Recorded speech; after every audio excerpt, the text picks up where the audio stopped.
In recent weeks, there's been a lot of market anxiety about the sustainability of the AI boom. This was partly driven by the outrage around Sarah Fryer, OpenAI's finance chief, floating the idea that a government backstop for its $1.4 trillion data center buildout might be a good idea.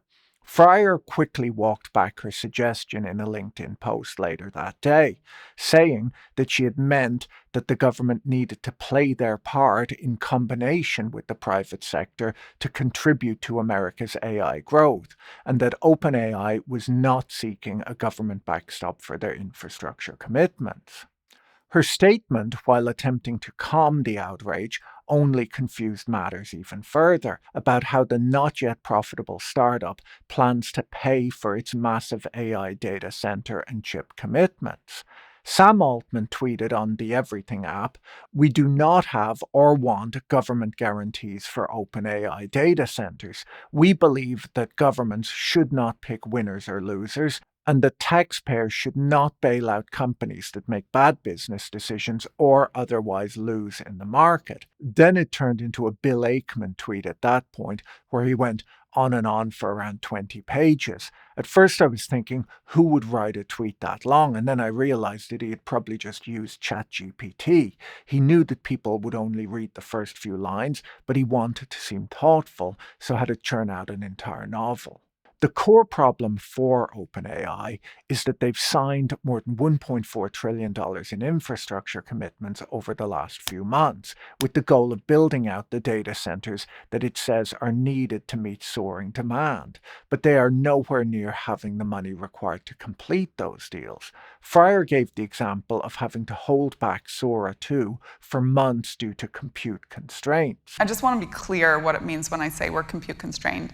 It means that, for example, we cannot roll out our new models when they are ready. So when Sora 2 was ready to when Sora 2 actually launched, there was probably a good 6-7 months actually gap there. 6-7! Okay. The agreements that they've signed have raised lots of questions around how a cash-burning company with tiny revenues relative to their planned spending can possibly make such huge commitments. This was not the first time OpenAI has looked to Washington for help either. Just a month ago, the company sent a detailed letter to the White House urging the federal government to double down on semiconductor subsidies, asking that tax credits be expanded to cover the entire AI supply chain, from chip fabrication to data centers and grid hardware. The company argued that broadening eligibility for taxpayer-funded subsidies would lower the effective cost of capital, de-risk early investment, and unlock private capital. OpenAI and its data center partners are, of course, amongst the largest buyers of semiconductors in the world, so any subsidy would directly benefit them. AI is being pitched to governments around the world as being a matter of grave national security and economic importance, akin to past industrial mobilizations like the Manhattan Project and the space race. If AI companies can put it on that level and pitch it as being too important to fail, a government-funded backstop might make sense. The irony, though, is that while lobbying for taxpayer support in the name of geopolitical survival, the same businesses are pumping billions into building models that generate weird anime girlfriends, SpongeBob deepfakes, Sam Altman's Studio Ghibli-style profile photo, and, in Elon Musk's case, a chatbot that appears to have been hard-coded this week to constantly flatter him in the cringiest manner possible, which caused all sorts of hilarity on the Everything app, formerly known as Twitter, this week. We'll come back to that in just a minute, though. Before we get to that, let me tell you about this week's video sponsor, Delete Me. Delete Me is a subscription service that removes your personal information from hundreds of data broker websites where it's being sold online. Data brokers are businesses that collect personally identifiable information on people like you and me and package it up into profiles or listings. These profiles are being sold as cheaply as a few dollars per record online and can be used by scammers, stalkers, and identity thieves. You have the legal right to protect your privacy by asking them to delete your data, but There are hundreds of data brokers, and they can make it quite hard to get off their lists. It could take forever to get this done on your own. I used Delete Me to reach out to the hundreds of data brokers on my behalf to request a deletion of my personal data and to deal with any objections. I got a full report back showing me where my data was removed from. With a yearly subscription, Delete Me keeps track of the data brokers to make sure that they don't re-add your data to their lists. Remove your personal information from the web using the QR code or the link in the description, and use code Boyle for 20% off. While all of this was going on, Nvidia warned for the first time in a regulatory filing that its customers' ability to secure capital and energy for AI data centers could potentially slow its growth. On top of that, Amazon launched a complaint with the Public Utility Commission of Oregon that the electric utility was failing to provide sufficient power for the 4 new data centers it had built, highlighting the strain that rapid data center expansion is putting on electric grids. I guess the utility agreed to hook them up to the grid, but not necessarily to provide them with the power that they wanted. The question hanging over Silicon Valley is not so much whether AI will change the world, but whether the world can afford to build it. This brings us to Nvidia's earnings report on Wednesday night. The tech rally that has defined much of 2025, especially after the Liberation Day sell-off in April, began to lose momentum in early autumn. Some analysts trace the inflection point to when OpenAI announced a $300 billion cloud deal with Oracle and Nvidia pledged up to $100 billion in reciprocal investments.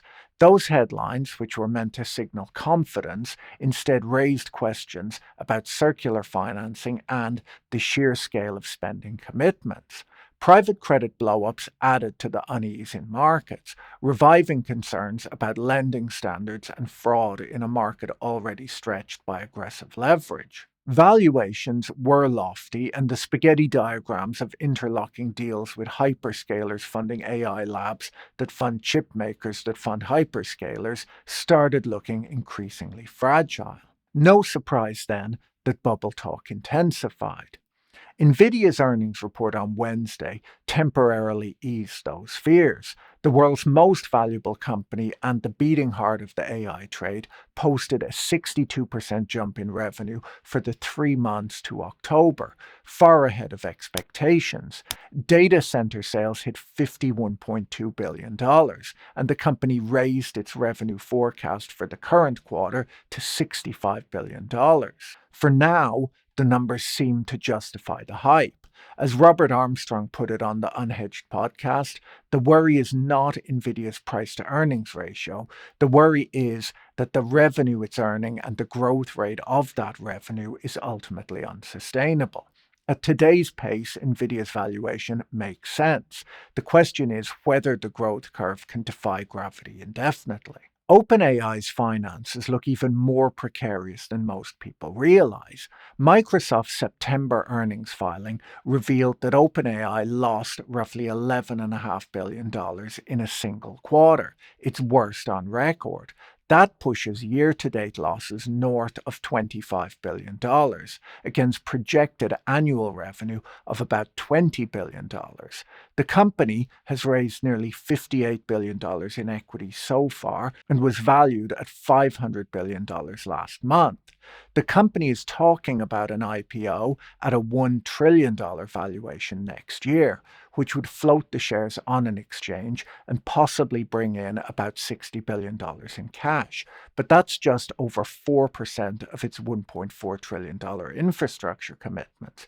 To bridge the gap, OpenAI has leaned on creative deal structures. Nvidia has pledged up to $100 billion in reciprocal investments, while AMD granted OpenAI warrants to buy 10% of its stock for a penny per share if deployment milestones are met. Sarah Fryer, OpenAI's CFO, explained the company's financing at the Wall Street Journal event. While she's from Northern Ireland, she must have been in Silicon Valley long enough to know that the first step in raising capital is to use the magic word. The innovation on the finance side to pay for it is massive. She then went on to say, We've raised equity as a private company, very kind of typical path, but we've raised a lot. We're building a really healthy business, so free cash flow, CFO's favorite way to fund anything. That is absolutely climbing quickly. But I think the third area we've gotten into is really working with our ecosystem to do some really interesting financing deals. I'm particularly proud of the AMD warrant structure that we put in place just a few weeks back, because it's very strong alignment of incentives. This was a really bizarre claim, as OpenAI can't fund anything with free cash flow when that cash flow is negative. She then digs into explaining the AMD warrant. What we've seen is when someone comes out and says, we're going to work with OpenAI, they immediately are often seeing kind of impact on their stock price. And so to the extent that that's going to happen, we would like to have some alignment on that. And I think Lisa and team did something incredibly creative with that warrant structure. The warrant deal between OpenAI and AMD is a strategic partnership where OpenAI commits to buying billions of dollars worth of AMD AI chips, and in return, AMD grants OpenAI warrants to purchase up to 160 million of its shares, which is about a 10% stake in the company, at a nominal price of 1 cent per share. When the deal was announced, AMD stock went up at 24%. But the deal only vests if OpenAI buys 6 gigawatts of AMD chips, hits undisclosed milestones, and AMD's share price triples. The AMD deal would bring in almost $100 billion worth of AMD stock if all of the targets were hit, including the tripling of AMD's stock price. But it's tied to 6 gigawatts of chip purchases, which she later explains. So a 1 gigawatt data center build today is about a $50 billion investment. That's for 1 gig. How that really breaks down is about $15 billion is for the land power shell, and about $35 billion is for the chips. So, to bring in $100 billion, they have to spend $300 billion. Nvidia's $100 billion pledge to invest in OpenAI is also tied to reciprocal commitments.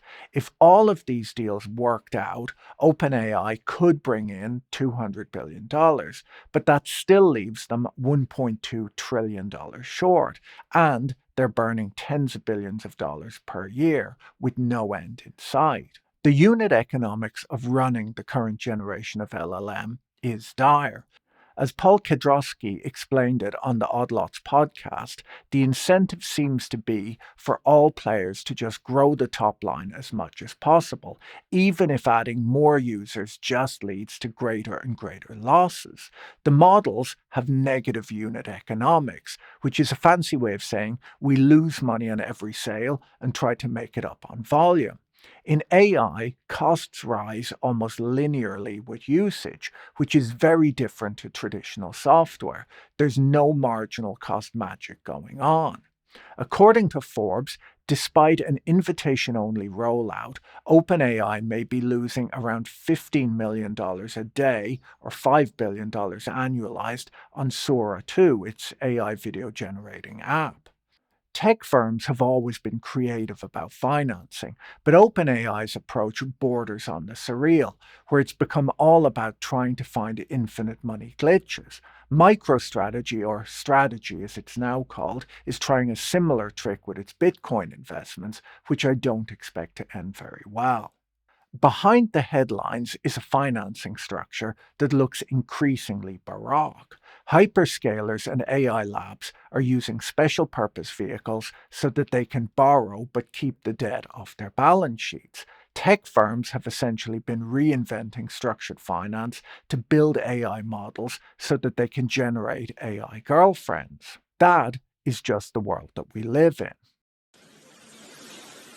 And I will always love you.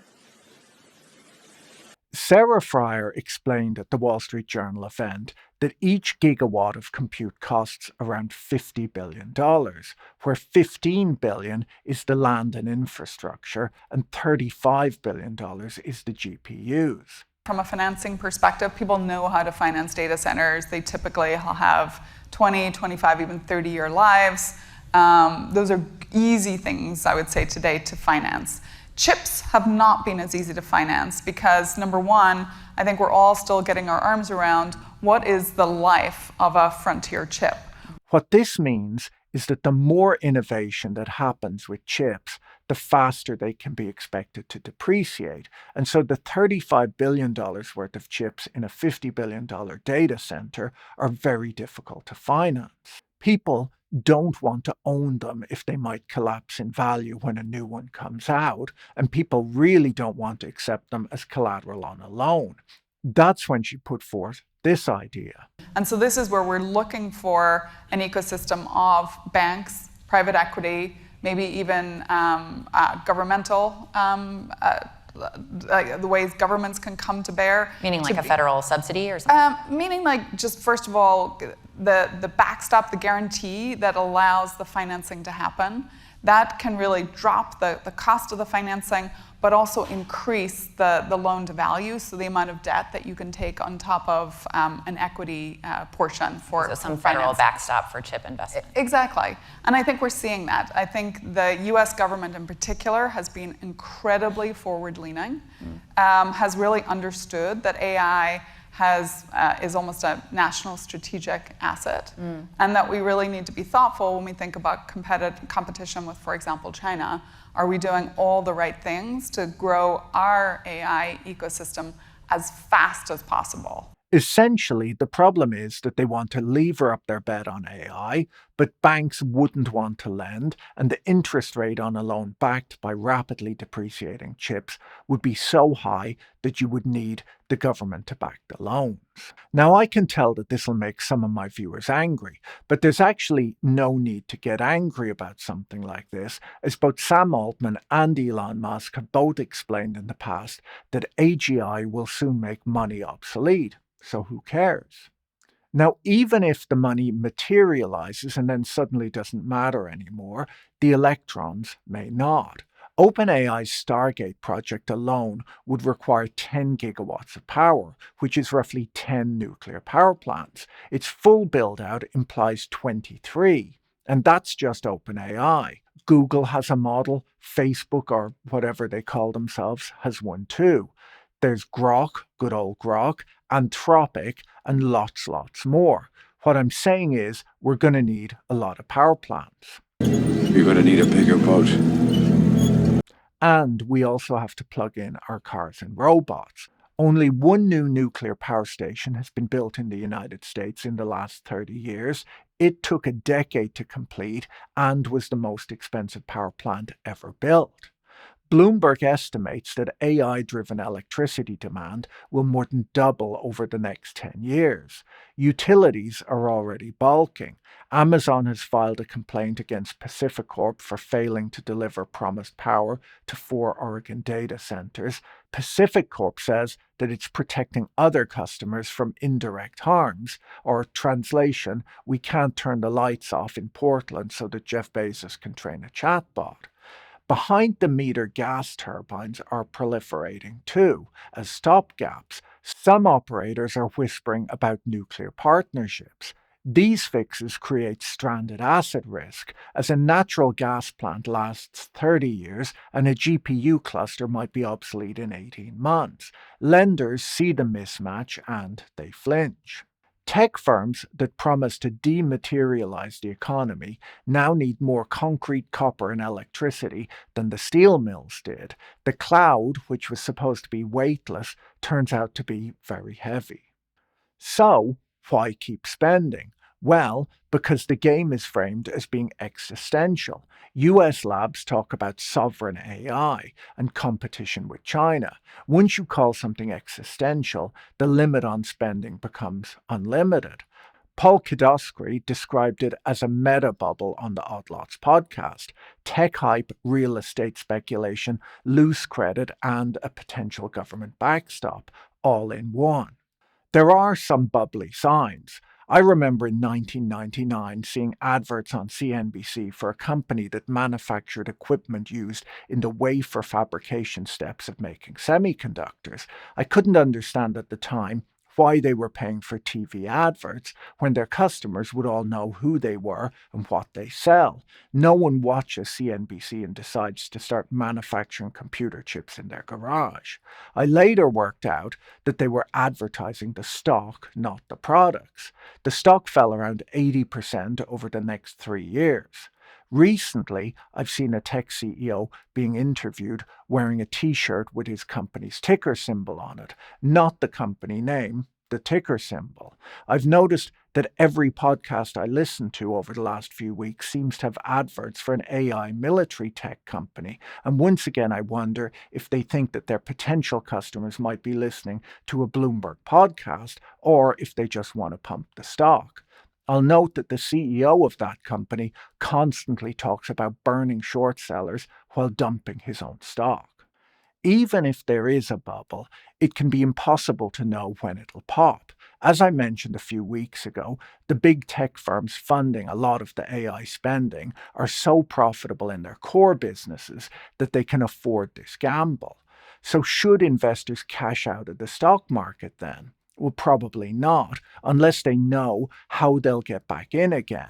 If you're a diversified investor with a long holding period, even if you invested the day before the 1987 crash, right before the credit crunch, or right before the COVID sell-off, you might have been uncomfortable for a while, but if you stayed invested, you earned good returns over time. The Economist estimates that should an AI crash occur, it could erase 8% of US household wealth and cut consumption by $500 billion, or 1.6% of GDP. They show that at the peak of the dot-com bubble, the market cap of the S&P was 124% of US GDP. When the bubble burst, tech stocks lost on average 76% of their value. Since ChatGPT's launch in 2022, American stocks are up 71% and the S&P is worth 175% of GDP. They point out that a crash today would have a bigger effect on ordinary Americans than it did 25 years ago, as the share of household wealth in the stock market has climbed from 17% back then to 21% today. If the stock market fell as much as it did back then, it would wipe out as much as 8% of US household wealth. Foreign investors who are heavily invested in US tech would take a significant hit too. The fallout wouldn't stop at Silicon Valley. Pension funds, REITs, and private credit vehicles are exposed to AI investment too. Utilities that built gas plants for data centers could be left with stranded assets. The last time America overbuilt infrastructure this aggressively was the telecom boom, and much of the dark fiber that was laid back then was never lit. As I said a few weeks ago, the tech boom today is very different to the dot-com bubble of the late 90s, where unprofitable startups were racing to IPO after a few months in business, burning cash on vague promises of eyeballs and banner ads. Today's big tech firms, Microsoft, Amazon, Google, Meta, are highly profitable, well-run businesses with entrenched revenue streams. They may be pouring tens of billions into AI, but if these bets fail, their core businesses, cloud, advertising, and e-commerce, remain intact and cash flow positive. The real risk sits with the private AI labs and their venture backers, not really with the hyperscalers. If anything resembles the froth of 1999, it's crypto, not trillion-dollar companies with fortress balance sheets. For AI users, this frenzy is a gift. Competition has meant that the models improve rapidly and their prices start low. There's no reason not to use these products while they're free or almost free. For AI investors, the economics are unforgiving. Better chips make models faster and make yesterday's chips worthless. Every leap forward accelerates depreciation on the collateral lenders are asked to finance. That's why banks refuse to lend. They prefer assets that last longer than a news cycle.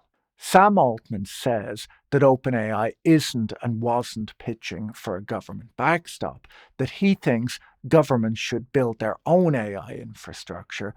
That might happen, but it does nothing to solve OpenAI's problem, financing $1.4 trillion of private data centers with non-government guaranteed bonds. For now, the company is betting that the capital markets will keep playing along. If they don't, the build-out debate Fryer stumbled into will return, louder, sharper, and harder to ignore. I almost forgot to include this piece, but one of the funnier news stories of the week was about Grok, Elon Musk's maximum truth-seeking chatbot.